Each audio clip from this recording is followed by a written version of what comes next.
खुलुमबाय बड'लेण्ड रादाब नायगिरि बयनिसिमबो फुंबिलिनि गोजोन हामलायथि बावहरबाय। दिनै 6 जुलाइ 2025 इं मायथाइनि सानसेनि फानजामुथियाव थानाय राशिफोरखौ फरायथिनो लाबाय। मेष राशि गावनि आंगोफोरजों गोजान जायगायाव दावबायहैनो मोनगोन। गोसोआव गोजोननाय मोनगोन। रंजा खुसियै साना बारलांगोन। वृष राशि गोदान लोगोफोरजों लोगो मोनलायगोन। बयजोंबो गोरोबलायनानै थानो हागोन। गोसोआव गोजोन खुसि आरो रंजाखांनाय मोनगोन।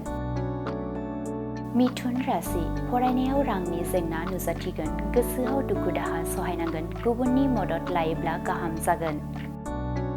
कर्कट राशि नखराव रां रुफा माइ माइरं जोबस्रांगोन। दावराव दावसि गोरोबलायनाय गैयै जालांगोन। गोबां दुखु दाहा खस्थ' सहायनांगोन। सिंह राशि जिउआव दावगालांनो थाखाय खाबु मोनगोन। गोसो होनानै नाजायोब्ला जाफुंसारनाय मोनगोन। मोजां सान।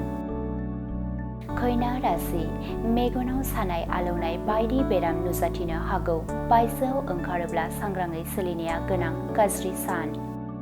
तुला राशि साननाय लुबैनायफोरखौ मोनफुंनो हागोन। गावनि नांगौ मुवा बेसादफोरखौ बायनानै लानो हागोन। गोजोननि सान। वृश्चिक राशि मावनो लानाय खामानियाव हेंथा नुजाथिगोन। मोनसेबो हाबा जाफुंनाय नङा। जेंना गोनां सान। धनु राशि नखरनि रांखान्थि थासारिया जौगागोन। अनज्लायनाय गोरोबलायनाय फैगोन। रंजा खुसियै साना बारलांगोन।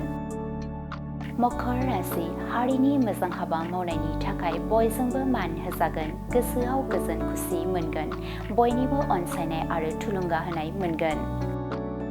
कुम्भ राशि गावनि आंगोआनो सुथुर जागोन। गोसोआव गोबां दुखु मोननांगोन। जेंना गोनां सान।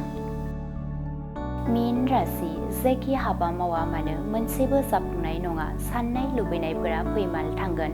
साना गाज्रियैनो बारलांगोन।